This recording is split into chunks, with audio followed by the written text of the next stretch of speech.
Yes. Oke. Kembali lagi.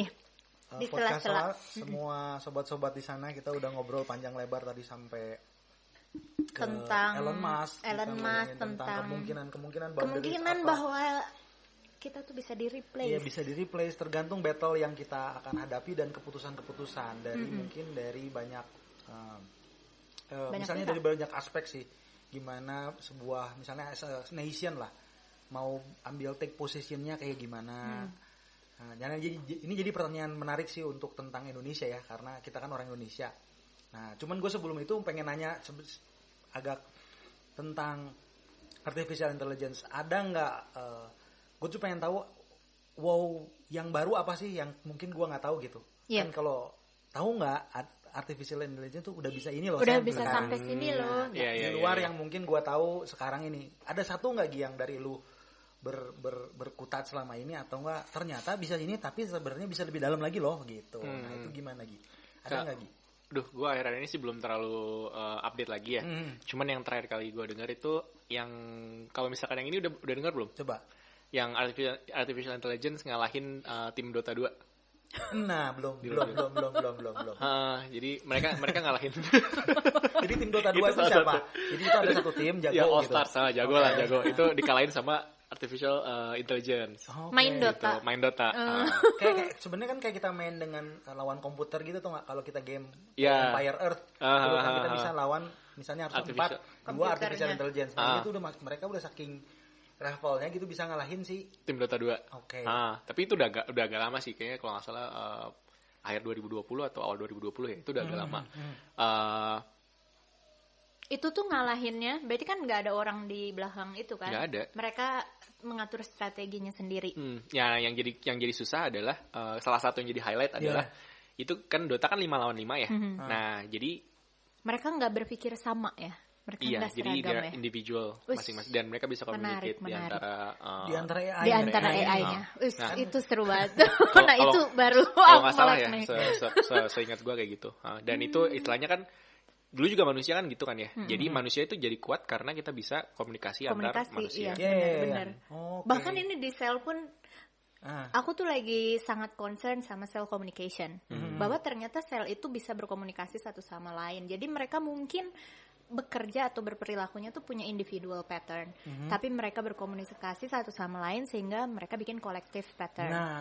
Dan ini yang benar, maksudnya dielaborasi ke manusia, ke society, itu yang sebetulnya menguatkan kehidupan manusia kan. Kita tuh nggak kayak aku tuh nggak bisa tahu semua, makanya aku ngobrol sama kalian gitu kan. Benar.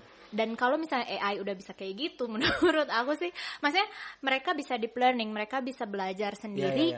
Itu keren gitu, itu bisa memaksimalkan misal kemampuan otaknya mereka istilahnya gitu. Misal kalau kita dari IQ kita cuma pakai 10% gitu kan, tapi kalau AI dia possibly bisa sampai 99% tergunakan. Itu aja udah keren banget untuk deep learning gitu kan. Tapi kalau mereka bisa punya individual mind dan mereka bisa berkomunikasi satu sama lain, udah sih. Kayaknya human selesai deh. Si Google atau apa sih yang dia matiin risetnya karena dia ngomongin AI, terus AI-nya bisa ngobrol sendiri pakai bahasa yang mereka udah nggak ngerti, tapi mereka communicate. Jadi sih gue pernah baca, nggak tahu artikelnya bener atau enggak ya, cuman gue pikir kayaknya itu selain kalau mungkin itu hoax, tapi kalau kemungkinannya tadi Ipit bilang kan bingung ya, karena dia udah studying, akhirnya dia nemuin pola komunikasi antar mereka gitu kan. Sebenarnya kita nggak tahu, sebenarnya kan kekalahan si tim Dotanya karena mereka nggak ngerti sistem komunikasi di sana juga. Mereka kan nggak cuma itu aja sih, yang jelas mereka jauh lebih cepat daripada kita. Itu aja udah. Iya, makanya berarti kan kapasitas mereka jauh dan mereka bisa berkomunikasi, mereka bisa punya strategi yang beda-beda gitu satu sama lain. Terus mereka bikin mufakat gitu. Terus kalau ngobrol dengan berhubungan dengan si yang kemarin ngobrol sama Syarif ya, ternyata kan yang nggak bisa digantikan AI itu adalah mood dan kondisi emosi di belakangnya. Mungkin si pemain ini mungkin habis putus sama pacarnya satu, atau belum makan, ada yang belum makan jadi lapar. Pas mau masuk ruangan nginjak apa dia jadi rusak moodnya. Pas main kepikiran terus. Sedangkan si komputer kan ya udah aja lu ditugaskan kalahin udah aja, nggak peduli mau ada kecuali mati lampu. Berarti penting banget PLN ya. Itu yang mengatur society. Udah mau kalah mati lampu. Licik banget. Nah manusia tuh punya konteks lain gitu. Bisa mikir yang kayak oke, gimana udah matiin aja lampunya. Padahal dangkal pisan kan solusinya, tapi itu kalah sih kayak gitu. Kalau memang dia masih berdasarkan listrik. Nah, ngomongin tadi kolektif ya, gua tadi jadi bayang Indonesia kan kolektif banget nih, bener nggak? Kita tuh punya kemampuan untuk bekerja sama ngebangun jembatan gitu. Gotong royong adalah ideologi. Nah, gue pengen nanya tentang AI di Indonesia. Gimana sih AI di Indonesia? Perkembangannya gitu, ngomongin tentang Indonesia ya. Aduh. Harusnya kita canggih ya dengan kita bisa ngobrol gini. Harusnya kita canggih ya, saya ada Agi. Ya kan kalau kita mau gotong royong Agi bisa gini terus, atau di dalam negaranya sendiri kita ngelihat bahwa kemungkinan apa. Nah, AI gimana sih kalau di Indonesia? Sejauh mana, Gi? Nah, baik lagi kalau misalnya gue kan banyaknya di software engineering ya. Jadi lihat sempat trying to stay up to date with the current AI landscape, tapi pasti jauh beda sama orang yang benar-benar working on it ya, gitu. Tapi beberapa hal yang gue lihat yang udah currently employed di AI itu, salah satunya ada startup namanya Nodeflux di Indonesia. Nodeflux itu dia digunakan salah satunya ada berbagai macam produk. Salah satu produknya adalah untuk tadi vehicle detection ya. Di Jakarta gitu. Jadi misalkan count vehicle-nya, terus habis itu gue nggak tahu apakah deteksi dari si plat number-nya juga kayak gitu. Itu terus habis itu gue juga sempat beberapa kali sih ngobrol sama orang-orang yang ngajakin untuk bikin face recognition buat verifikasi atau misalkan kayak buat buka pintu lah basically. Atau misalkan buat buka pintu kalau misalnya pakai retina dong. Harganya masih mahal kan. Jadi basically pakai webcam ngedetek muka, habis itu buka pintu atau tutup pintu. Terus habis itu AI juga di Indonesia itu kan ada kata.ai ya. Kata.ai mereka mencoba untuk bikin chatbot yang pintar. Jadi neural language modeling ya. Neural language, NLP, natural language. Jadi dia nggak terlalu kaku gitu. Soalnya jadi Hai guys, bisa gitu. bisa parsing juga, jadi soalnya Indonesia kan bahasanya ya sama bahasa di luar juga banyak slangnya atau banyak perubahan-perubahannya. Nah, itu kan sulit untuk saat ini dimodelkan karena peraturan-peraturannya nggak baku. Tata bahasa segala macam itu NLP ya. Kata.ai. Gitu. Jadi sebetulnya udah banyak juga ya perkembangannya. Udah banyak. Kemarin baru dengar ada juga startup yang mau bergerak di bidang defense untuk AI. Maksudnya defense-nya gimana? Cyber security, pakai AI. Wah, dan kalau nggak salah, Menhan juga sempat buka beberapa tahun ini ya. Mereka juga udah mulai nyari-nyari programmer gitu. Jadi pemerintah pun nggak pengen wah serem ah gitu. Nanti tiba-tiba dipanggil gitu kan sebagai staf ahli. Temen kita ada satu. Ada satu dari sana. Udah dibayar. Tapi ke bagian yang lain aja. Mungkin bentar lagi Agi. Setelah podcast ini mungkin langsung dikontak ya. Oke, saudara-saudara tolong di depan udah ada yang jemput. Udah ditunggu, iya. Pakai mobil hitam gitu, Fortuner. Pakai kacamata Ray-Ban. Kita yang ngimpi. Kita stereotyping banget ya dari tadi. Iya. Tapi memang itu sih di publik. Berarti lumayan juga dong. Sebenarnya udah banyak. Abis itu selain itu juga kan banyak juga e-commerce juga memakai untuk prediction kan. Untuk preferensi. Banyaknya sih yang berkembang yang umum yang kelihatan ya. Itu e-commerce, terus abis itu bank juga. Bank juga buat fraud detection gitu. Abis itu untuk sekarang bank udah online ngecek, semua ya. Fraud detection, terus habis itu buat ngecek customer grading. Apa istilahnya itu? Customer risk. Jadi kalau misalnya mau ngasih kredit kayak dibaca dulu semuanya gitu backgroundnya, terus dia simulasiin atau enggak gitu ya. Iya, betul. Aku pernah kena. Terus mau KPR rumah gagal berapa kali gara-gara masih single. Itu faktor besar itu. Sialan banget. Perempuan lagi. Perempuan bener. Sampai marah loh. Tapi masih tidak neutral ya di dalamnya. Iya, mana nih equality? Nanti kayaknya kita mesti ngobrol equality deh satu sesi yang lain. Tapi ternyata di sistem juga bisa nggak equal ya. Iya. Bisa sangat didesain untuk nggak equal ya? Enggak, bukan didesain. Maksudnya AI kan belajar dari data. Jadi biasesnya datang dari situ. Kalau misalnya datanya menyatakan seperti itu, tapi kan gradingnya berarti kan tidak equal. Ya mungkin ada faktor-faktor yang istilahnya kan dari data. Abis itu kita input grading loh itu. Iya, yang pentolan-pentolan biasanya nggak di-cut kan. Karena that represents maybe like cuma 0,0. Iya sih, karena memang si AI nggak bisa punya perasaan kayak kita ya, kayak nggak punya empati. Kayak pertimbangan empatinya nggak ada, jadi ya datanya A ya udah aja dia bergerak berdasarkan. Dia tidak bisa jadi SJW. Ya walaupun hasilnya nggak equal ya, walaupun nggak equal gitu kalau kita lihat human lihat itu ya, tapi kalau kita ngelihat sih bagaimana cara AI-nya yang tadi lu bilang, ya dia by ya input dia kan. by data ya. Oke benar-benar.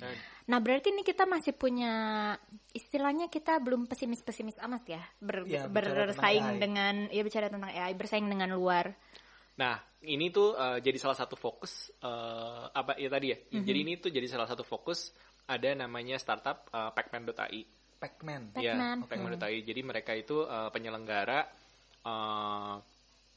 kursus AI. Tapi approach yang mereka lakukan tuh agak berbeda dengan penyelenggara beberapa penyelenggara lainnya. Jadi mereka go in depth.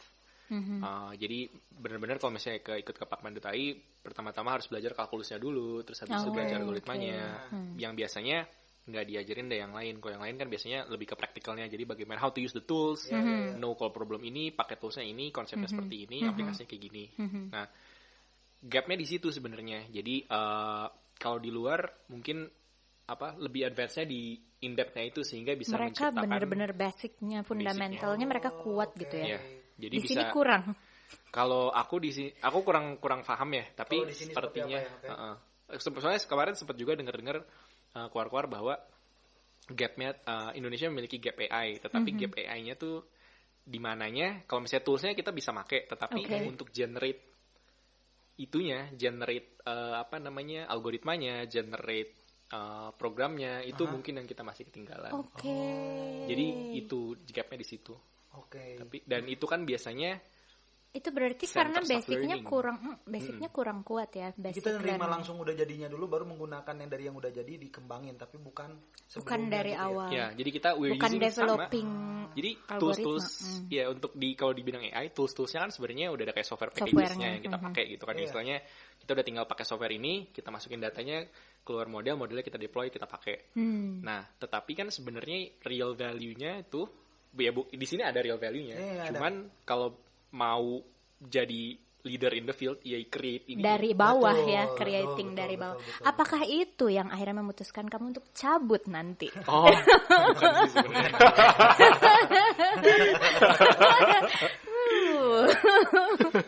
Personal question. Ya ternyata bisa kebaca ya di mana sih gapnya ternyata ya kalau ngomongin AI. Berarti kita masih user ya, bukan macam juga kita masih user kayak di. Bukan creator. Iya. Tapi ya tadi balik lagi ini touch many aspects ya. Iya. Tapi kalau misalnya kita melihat keluar sebagai kiblat dan kita mencoba mengejar padahal kita udah jauh gitu kan ya, sana lari kita juga lari, untuk bisa ngejar kita harus lebih cepat daripada sana. Betul. Pertanyaannya apakah kita bisa secepat itu? Kalau misalnya tidak bisa, apakah kita mending ngelihat kiblat lain? Gitu. Bener. Karena ya kalau kita kalah terus perlu ganti agama mungkin. Biar kiblatnya berubah. Iya, istilahnya kita jago badminton, tapi kita jelek di main bola. Kalau gitu ngapain kita ngejar bola? Kenapa kita nggak ngejar badminton aja? Benar. Iya benar. Wah, seru juga. Tapi kita harus break lagi sejenak nih. Sejenak dulu. Untuk tarik nafas dulu. Nah, kita akan ngobrol tentang Indonesia dan lain-lain ke depannya lagi di segmen berikutnya.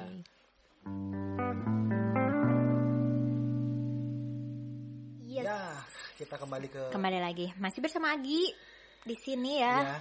Si Artificial General Intelligence. Pas banget ya. Pas banget. Jangan-jangan lu pakai nama singkatan Agi tuh gara-gara itu juga ya? Enggak. Agi dari dulu.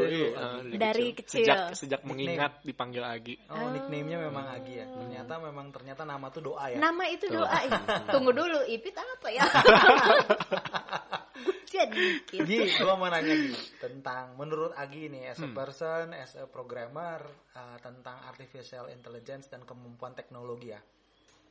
Ini pertanyaan yang gue ketanyain ke Syarif juga.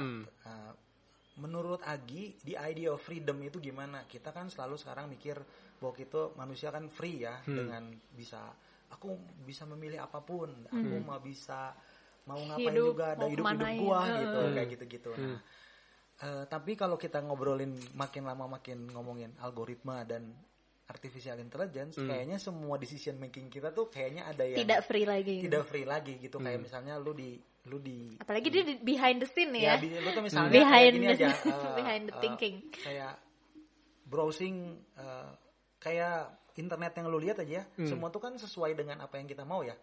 Jadi kayak misalnya kita sedang dengerin kita lagi ngomongin Dian Sastro, misalnya Dian Sastro terus yang muncul. Nah, kayak kita tuh nggak nggak punya opsi untuk yang lain, punya opsi tapi kayak nggak diizinkan untuk jadi lebih punya banyak pilihan yang katakanlah itu idea of bebas ya, katakanlah. Nah, kalau menurut Agi sendiri melihat freedom itu gimana sih di era ini, AI ini? Di AI ini masih ada atau nggak ada atau gimana itu bebas? Saya bukan kita, si AI-nya kan? Bukan si AI-nya, kita manusianya gitu. Bebas-bebas aja. Masih tapi bebas. Iya, tapi itu balik lagi tergantung our mental maturity ya. Nah, tergantung mental maturity kita. Soalnya kayak kalau misalnya dilihatin kan ada orang bukan yang nge-branding atau apa ya. Yeah. Tapi masih ada orang-orang yang istilahnya praktikal kan. Yang istilahnya mungkin belum mature secara mental atau belum reach that level lah, yang istilahnya masih nurutin basic instinctnya aja. Ada yang kemudian udah mulai menyadari sekitarnya, yang kemudian lebih berpikir jaraknya lebih panjang gitu, yang kayak kalau misalnya saya ini gampang kayak yang lain gimana, gitu. Ada yang kemudian orang-orang yang sudah mulai nge-remove dirinya dari fisiknya gitu, yang kemudian memikirnya udah bukan cuman di society saat ini, tetapi mungkin ke depannya kayak gimana. Yang mikirin kayak, kalau misalnya kita bertindak kayak gini nggak bagus nih, karena ini long termnya bakal kayak gini gitu. Yang udah bukan immediate. Nggak living in present. Bukan living in, nah itu dia. Kadang-kadang balik lagi ya. Kadang-kadang kalau misalnya udah level itu kemudian berpikir lagi, kok hidupnya kayaknya nggak puas, kemudian balik lagi living in present. Ya namanya juga manusia kan nggak pernah puas ya. Jadi kalau misalnya udah reach that level, itu menurut aku sih udah tahu really understand the what freedom is gitu ya. Gitu, udah mulai merasa bahwa sebenarnya tubuh kita tuh tidak bergerak kalau misalnya kita tidak ingin dia bergerak gitu loh. Dan kemudian to me that's freedom gitu loh. Karena apapun orang di luar sana ngomong, kalau kita nggak mau ya nggak mau. Dipaksa segimanapun, misalkan kayak mau dibunuh, misalkan kayak di gunpoint ya. Jadi kalau misalnya lu nggak kayak gini, gue bunuh. Ya kalau kita punya standpoint freedom untuk milih ya. Iya, sebenarnya kita masih punya freedom untuk milih gitu. Even at that point itu we still have freedom. Jadi walaupun semua preferensi kita terarah oleh si AI ini, sebetulnya kita masih punya pilihan ya. Masih. We still have our freedom gitu kan. Kita mesti terus sadar bahwa si pilihan itu terus eksis ya. Nah, itu yang jadi titik kuncinya tuh itu sebenarnya. Apakah kita sadar kita memiliki freedom? Kalau kita aware akan itu ya sebetulnya kita punya gitu ya. Dan mengikuti atau tidak mengikuti preferensi AI misalnya yang disuggest ke kita, itu adalah freedom kita ya. Kalau mau milih itu ya that's your choice. Berarti penting banget ngarahin publik, katakanlah mengedukasi publik untuk ke arah bahwa lu tuh selalu punya pilihan dalam segala macam yang lu jejelin gitu ya, dari visual, dari misalnya apapun yang lu lihat lah hari ini kan semua itu kan mencoba mendirect lu pada satu titik lah ya, entah itu politik, entah itu ekonomi, entah itu makanan atau hal yang kecil pun sekalipun. Tapi kesadaran bahwa kita sebagai manusia tuh selalu punya pilihan untuk bilang enggak atau enggak.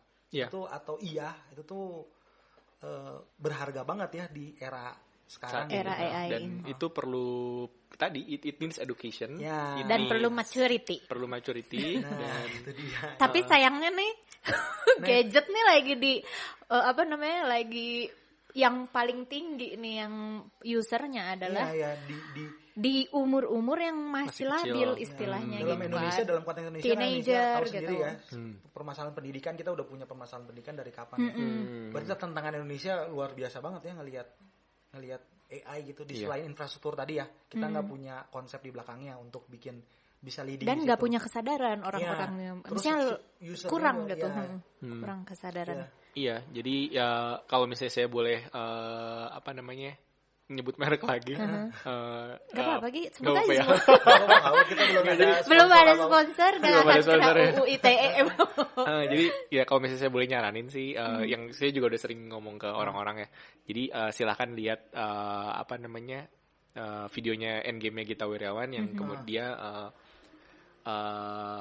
interview Bapak Emil Salim. Oh iya, gue nonton.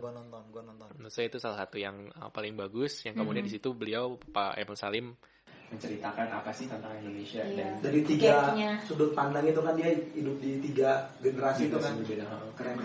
Jadi ada satu titik yang kemudian yang Pak Emil Salim bilang tentang edukasi, itu saya sangat setuju gitu, karena disitulah mulainya. Benar banget. Kayaknya waktu pas kita episode pertama setelah juga kita ngomongin kayak background edukasi kita, dan kayaknya itu semua yang mengawali kenapa kita misalnya mau berpikir mau dengerin orang lain, mau dengerin apa, itu tuh juga jadi penting. Gue sadar ada banyak pilihan, sadar bahwa yang bentuk kita sekarang ini sebetulnya pola edukasi pas di dasar gitu kan. Benar. Dan itu investmentnya 20-30 tahun. Iya, nah itu dia, berarti kalau Indonesia mau berubah kan harus hari ini, rubahnya 30 tahun lagi baru kerasa gitu. Dan di saat dini banget, karena itu tuh kebawa banget sampai umur segini. Sampai ketika usia produktif kita tuh, kayak aku juga ketika aku umur 18-20 gitu ya, lagi energi tinggi-tingginya, nggak kepikiran kalau apa yang dipelajarin di SD itu sebetulnya membentuk karakter sangat besar gitu. Ketika udah umur segini baru kayak iya ya benar gitu. Starting pointnya memang waktu pas umur masih kecil gitu kan. Wah keren nih. Terus tadi nih ada satu statementnya Agi yang benar-benar memantik aku. Jadi dia nih berkutat dengan AI atau software engineering, behind the scene, behind the decision making of people, iya kan ya? Ya mungkin. Tapi instead of dia menempatkan diri sebagai the powerful one, istilahnya playing God di situ, atau feeling powerful karena dia bisa creating something, dia malah bilang bahwa kalau misalnya kita tuh manusia tuh ya nggak ada apa-apanya gitu. Apa sih tadi bilangnya dia kayak just hanya salah satu bagian dari evolusi. Iya, hanya salah satu bagian dari evolusi gitu. Itu tuh kontradiktif gitu. Kayak menurut aku tuh dia nggak ngelihat bahwa dirinya tuh bisa controlling society atau bisa melakukan sesuatu, bisa merealisasi desire-nya dia gitu, karena dia bisa making something gitu ya kan. Mungkin kalau orang yang jahat ya, atau aku nggak tahu, kalau aku juga punya kemampuan kayak gitu to create something, mungkin aku kayak I will do what I want gitu kan, untuk mencapai apa yang gue mau gitu, gue bikin sesuatu gitu. Tapi instead of being gitu, dia bilang ya manusia juga nggak ada apa-apanya. Dimutasi lagi. Iya, gitu. Dari dua episode ini kayak wow, udah motivasi gitu. Dan kenapa bisa mikir kayak gitu gitu? Bukannya feeling powerful gitu ketika kamu bisa creating sesuatu yang bisa hampir menyamai istilahnya intelijensi human gitu. Iya, pasti kalau misalnya being able to do that pasti ngasih a sense of, bukan power sih, kalau misalnya aku sih ngeliatinnya achievement, sense of achievement. Mungkin itu juga dari dulu track recordnya gara-gara dulu Olimpiade. Habis itu I feel happy when I can achieve something gitu. Dan salah satu cita-cita sebenarnya pengen banget namanya jadi konstanta gitu, misalnya kita tahu konstanta sebuah konstanta kayak kayak formula hukum Newton, ada hukum laut, hukum termodinamika, jadi konstanta lebih dari mencapai Nobel loh itu. Iya benar. Nobel tuh ya kan Nobel. Aku kan Nobel nih. Kalau gue mah pengen jadi temennya yang mau menang Nobel sama Bang Tata. Cukup. Oke, terus. Ya pengen itu sih. Abis itu kenapa tadi dia feeling powerful? Ya nggak tahu ya. Maksudnya power isn't something that I achieve for. Abis itu kayaknya juga abis itu I have no desire to be powerful, terus just to. Tapi kamu punya potensi loh untuk jadi begitu. If I were given power juga ya, kalau misalnya saya dikasih power, I will do my best to carry out misalkan to do good for society gitu. Karena power kan juga kalau misalnya nonton untuk mengubah sesuatu ya. Iya, untuk mengubah sesuatu. It's not the end. Sama kayak misalnya kekayaan juga it's not the end kan. It's like it's the means to do something. Gitu. Habis itu ya salah satu pencarian yang sekarang harus dicari adalah ya balik lagi tadi kalau misalnya baca ngomong filosofi to answer the question, so how should we live gitu, what is life gitu. Dan kamu menerima aja ya kalau memang suatu hari gitu misal peradaban AI itu menggantikan peradaban manusia gitu, kayak itu udah waktunya aja gitu ya. Iya, karena ya balik lagi bukan karena misalnya enggak dong gitu kan kita yang menciptakan AI kayak gitu. Enggak kayak gitu, karena balik lagi tadi kita saat ini sudah menggantikan yang lain gitu loh. Kenapa? Why should we think that we will not be replaced? Iya, kita sudah menggantikan dinosaur. Iya gitu. Itu sih menurut aku. Ya, ngomongin circle berarti ya, ada yang mati, ada yang tumbuh. The nature ya. Gitu, itu mah nature banget. Apakah itu nanti menjadi suatu adaptasi, seleksi alam juga? Iya. Maksudnya keberadaan kita dan AI gitu, kemampuan kita bersanding sama AI atau developing atau misalnya mengontrol AI, apakah itu jadi seleksi alam juga? Yang nggak sanggup ya itu gugur gitu. Menurut kamu bakal kayak gitu kan?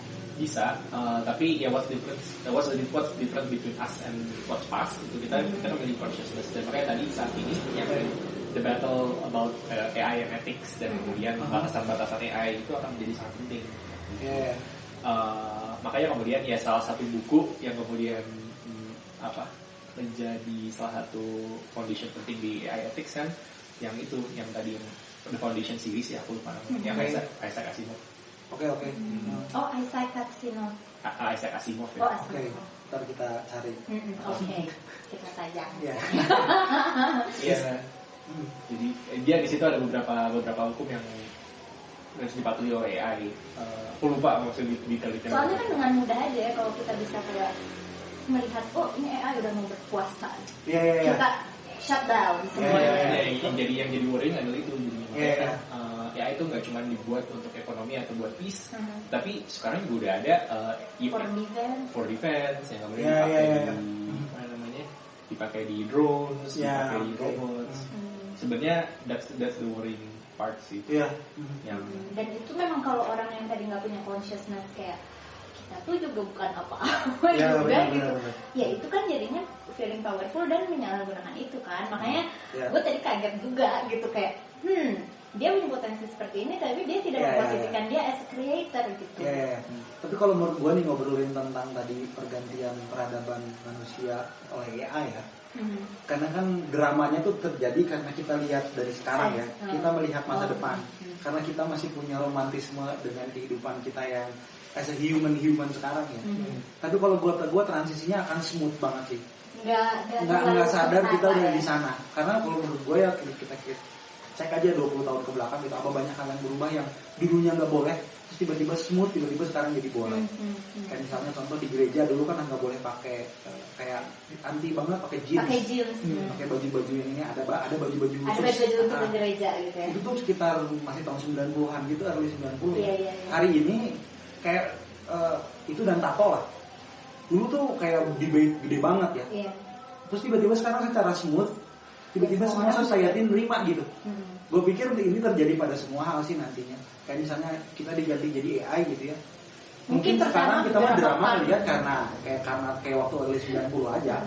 Tapi setelah 20 tahun kemudian katakanlah sekarang ya, dan kita lihat lagi AI misalnya 50 tahun ke depan gitu ya. Saat kita di sana tuh kayak enggak ada, ini kan memang parah tau gak? Karena memang yang tadi kita ngomong evolusi kan gitu ya. Evolusi itu kan bukan sesuatu yang bukan yang jegrek gitu langsung. Karena kita tuh drama karena ngelihatnya jegreknya langsung, ngelihat jadinya.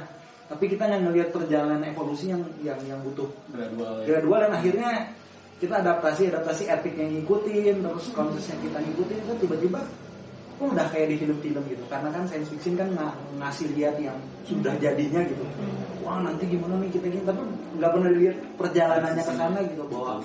Bahwa gue lihat sih ngomongin evolusi, ngomongin si detik-detiknya.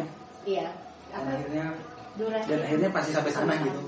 Nanti mungkin di waktu 50 tahun lagi akan ada diskusi beda lagi tentang sesuatu yang mungkin bintang tamunya udah suka AI. Ya mungkin ya kayak gitu kan mungkin ya. Tapi ya bagus banget ini diobrolin karena salah satunya edukasi kan. Jadi ini kan ngomongin diskursus ya. Ngomongin wacana yang ini kemungkinan seperti apa sih? Jadi nanti ketemu solusi kayak misalnya edukasi tadi. Benar. Banget maturity. Dan maturity awareness. Gitu kan. Dan kita nggak boleh put the ego first. Ya. Sebagai manusia gitu. Kita kan Kenyataan tadi kan jebakannya tuh ya udahlah kalau memang akhirnya sampai ke sana lagi terus mendingan gak usah ngapa-ngapain, bukan gitu juga. Bukan gitu juga. Memang seperti itu gitu sih. Assalamualaikum, bentar. Oh, bentar. Oke, kita hold sebentar ya. Kita hold sebentar sampai tamu saudara. Bentar ya.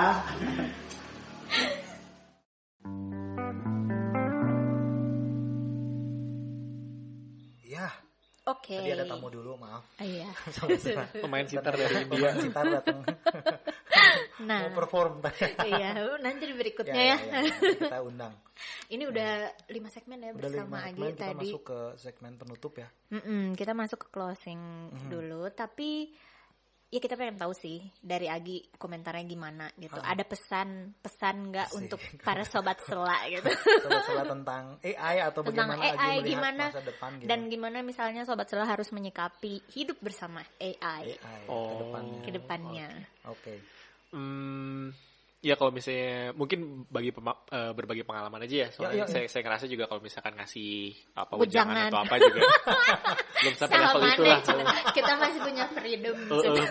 Masih kepala dua kan masih belum didengerin ya. Apa kamu kepala dua? Kaipit dong manggilnya. Iya Kaipit. Tapi aku mah nggak mau. Si Ipit tuh selalu dia tuh pengen paling muda terus. Semua datang dipanggil Kak gitu selalu langsung. Tinggal bagian lu Eka gitu. Tidak boleh. Udah agreementnya dari dulu gitu ya, jangan manggil Kak. Silakan Dek Agi. Gimana? Ya jadi kan selama tadi kita udah diskusi ya dari 5 segmen barusan melihat bahwa sebenarnya AI is not something that's to be feared. AI itu adalah sesuatu that we create, that human create, dan kita punya power sebenarnya bagaimana kita menggunakannya sama kayak pisau dan segala macam kan. So bijak saja dan read apa buat AI. Mungkin pertama kali masuk technical jargonnya susah. Tapi kalau misalnya baca tentang basicnya sebenarnya AI itu kayak gimana sih, implementasinya gimana, digunakannya seperti apa, bagaimana dia mempengaruhi saya gitu loh. Jadi kita akan lebih conscious tentang what it is, habis itu and how it works and what are its limitations gitu. Jadi kita nggak takut. Nah, maka itu juga kemudian kemarin tuh saya sempat mikir lagi di kamar mandi, seringnya gitu ya di kamar mandi. Iya benar, aku tahu itu adalah pusat kontemplasi dan inspirasi. Benar. Jadi menurut saya peribahasa mungkin sering denger ya, tak kenal maka tak sayang. Umum banget. Itu adalah tagline episode 1. Ya jadi itu adalah istilahnya kita sehari-hari bilang tak kenal maka tak kenal maka tak sayang. Cuman sayangnya gitu, sering kali kalau misalnya kita mengatakan if we are to, kalau kita terlalu familiar dengan sesuatu maknanya hilang. Jadi nggak sayang. Nah itu jadi ini bener banget, tak kenal maka tak sayang. Maka kenalilah apapun yang that we need to do biar kita ngerti, biar kita sayang gitu loh. Jadi lawannya sayang tuh bukan benci sebenarnya, tapi apatis. Gitu. Benar. Jadi sayangilah AI juga ya. Iya, kenalilah AI, maka dari situ Anda akan mengerti apa itu AI dan Anda nggak akan takut kalau misalnya udah tahu. Benar. Ini sebenarnya bisa banyak hal sih ya, kayak keputusan orang untuk mengambil kubu dengan cepat atau nggak, tanpa mengenal dulu di other side-nya atau nggak di other side of the coin-nya atau di other side sumbu sebelah sananya gitu, nggak coba kenal. Benar. Itu kan problematika hari ini yang sangat jelas banget kita lihat ya. Makanya kita juga bikin podcast setelah ini kan untuk berada di tengah gitu. Untuk berada di tengah dan kenalan gitu sama AI kita tanya ke yang bisa supaya kenal. Berarti ini seperti ini, jadi mengurangi fear dan mengurangi judgmental yang nggak perlu gitu. Akhirnya nggak jadi radikalisme yang terlalu atau nggak jadi apatis juga. Iya, atau nggak jadi apatis. Jadi kita bisa lihat sisi yang oke nih, kita harus ngelakuin apa yang bisa kita lakukan bersama as a kolektif kok di benar. Malah justru kalau misalnya udah kenal ya justru bisa dipakai untuk keuntungan kita gitu loh. Justru untuk itu kan sebenarnya AI dibuat pertama kali. Jadi untuk membantu hidup kita ya. Jadi misalkan lagi susah-susah kita lagi nyari sepatu nih, pengen nyari yang sepatu yang bagus tapi murah gitu kan. Kalau kita susah nyari pacar ya, kita juga bisa. Sebenarnya kita pernah loh mau develop dating app ya. Tapi nggak jadi. Iya jadi ya kayak gitu jadi. Seperti itu kita mau nyari sepatu banyak-banyak searching di sepatu, nanti aja lihat aja ntar tiba-tiba banyak muncul sepatu-sepatu bagus yang promo. Gunakanlah, jangan kemudian takut. Kenapa jadi kayak gini? Kenapa gua di kuping gitu? Di kuping. Justru lebih gampang ya, justru lebih gampang. Yang tadinya kita nggak tahu ada kayak gini ternyata tahu. Oh lumayan. Tapi yang penting kita aware ya, kita aware sih. Decision kita itu adalah sepenuhnya hak kita gitu ya. Kita bisa bilang enggak. Iya. Belajar say no ya guys. Itu kan sebenarnya yang coba ya kalau dari sisi bisnis sih sebaik mungkin lu selalu manggut kan. Kalau dari kontrol kapitalis ya. Karena memang desainnya memang membutuhkan lu orang-orang yang nunduk dan ngikut terus. Betul. Tapi kan kalau ada edukasi yang tadi dari Agi bilang edukasi, terus maturity-nya ditambah. Bener. Terus diskursusnya dibangun akhirnya. Dan edukasi itu bisa nggak harus lu sekolah yang gimana-mana. Nggak harus. Otodidak. Ya. Terus belajar sendiri, terus ngobrol dengan orang lain. Iya. Jadi kadang kan suka jebakannya lu mah kan bisa sekolah tinggi-tinggi atau lu enggak, sebenarnya enggak privilege. Ya bermain peran di situ, tapi sekarang dengan akses informasi dan lain-lain dan connectivity yang bisa dibangun dengan cepat. Sebenarnya kan kayak kita nih terbuka banget tuh ngobrol sama siapapun dan di dari sini. manapun. Jadi sebenarnya platform safe yang untuk ngobrol dari manapun bisa diakses itu bisa jadi salah satu bentuk edukasi. Benar. Yang bisa dikasih tahu nih, kayak si Agi ngomong ternyata nggak menakutkan kok. Iya, gitu. Iya betul. Dan gimana untuk orang-orang yang pengen tertarik nih gitu, pengen jadi programmer, pengen jadi software engineer, pengen developing AI atau gimana di Indonesia misalnya, masih ada harapan? Masih terbuka luas. Gimana Gi? Apa yang harus dipunya gitu? Atau ada apa yang harus dilakukan? Pertama-tama niat dulu. Berangkat dari niat. Nggak ada jalan. Iya, nggak ada jalan gitu. Yang penting niat itu udah kecatat. Iya benar. Niat dulu. Niat tuh penting, tapi nomor 2 action. Kalau udah niat juga nggak ada action, nggak ada gunanya kan. Gue sering tuh kayak gitu. Kebanyakan ide. Kebanyakan ide. Terus ya gitu, tinggal googling kok sekarang banyak banget programming courses yang free. Cuman seringkali kalau misalnya yang aku lihat ya, orang belajar programming nggak tahu ujungnya mau kemana. Nah itu salahnya di situ. Tapi sebetulnya banyak ya chance-nya. Banyak, maksudnya sekarang banyak banget programming courses yang gratis, yang bayar. Ya pasti kalau misalnya yang bayar lebih terstruktur dan lebih ini ya, dalam waktu yang lebih padat bisa lebih develop. Cuman kalau misalnya ingin tahu aja atau pengen atur sendiri juga nggak masalah. Cuman the thing yang aku pengen sarankan ya ke orang-orang saat belajar sesuatu, know the end gitu. Ujungnya pengen apa sih? Gitu. Jadi kita kalau misalnya emang pengen ya, jadi tahu tujuannya apa. Gue mau nanya satu nih, ini harusnya penutupan sih, tapi tiba-tiba tadi muncul pertanyaan tentang Indonesia sih. Gue tuh selalu berpikir tentang Indonesia yang luas dan kepulauan dan kayak ada ketimpangan lah selalu. Kita kan ada di Jawa ya, ini dengan segala informasinya kita bisa bikin podcast, gue bisa ketemu dengan lu dengan mudah. Sebenarnya kalau nggak usah ngomongin tentang yang terlalu misalnya ribet banget ya, cuman hal yang supaya mendemokratisasi informasi di Indonesia sebenarnya yang bisa dilakuin apa Gi menurut lu Gi? Ngelihat internet katakanlah udah cukup equal lah ya, seluruh Indonesia ada provider bisa masuk ya, dengan adanya internet dan cara informasi jadi demokratis tuh gimana Gi kata lu ngelihat problematika Indonesia ya? Nah selalu bilang biar nggak Java sentris, gitu, kota-kota sentris gitu. Gimana Gi? Ada nggak lu punya ide apapun lah, nggak harus yang brilian banget, cuman menurut lu ada nggak salah satu hal yang bisa dikerjakan buat maksudnya biar orang-orang misalnya informasi ini bisa sampai gitu selain lewat YouTube apa gitu misalnya. Enggak, maksudnya ada informasi yang misalkan kayak konten kita create nyampe di sana. Si podcast setelah ini misalnya. Atau dari sana ke sini ya, jadi ada exchange lah gitu.